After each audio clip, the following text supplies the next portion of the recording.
If you recall ages ago when Sprint launched its 4G network, it did so with the help of HTC and the HTC Evo 4G.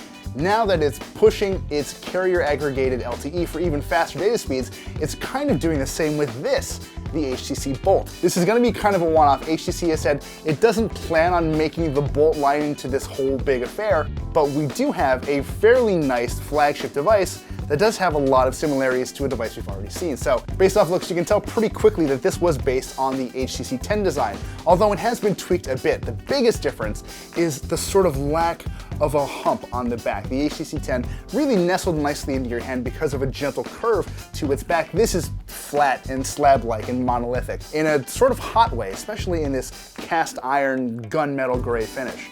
It's also water resistant, which is a first for HTC's unibody metal designs. It's IP57 rated, which means it'll stay underwater for about 30 minutes and still work just fine.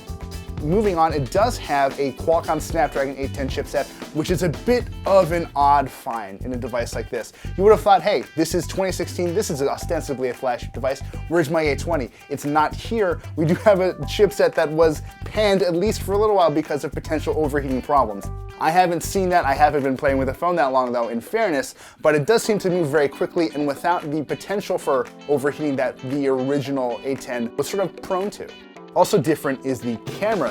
HTC has ditched its ultra pixel setup that we saw in the 10. We now have a more traditional 16 megapixel affair. I've taken a couple shots, but it does seem pretty nice. I'm not the biggest fan of its color reproduction. I do think it needs a little bit of work, but it's nothing that couldn't be fixed in a software update, so stay tuned for more on that.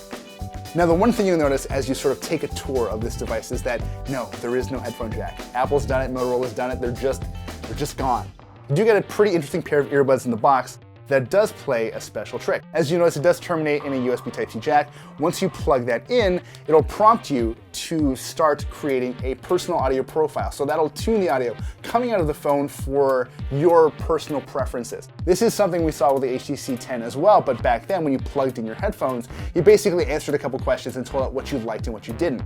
This time, everything is handled directly by the earbuds themselves. So once you pop them in, it plays a sound, it analyzes how that sound reverberates throughout your ear, and cooks up a profile it thinks you probably will like. You can't fine tune it after the fact, so you'll probably have to make multiple ones, but hey, it's something at least.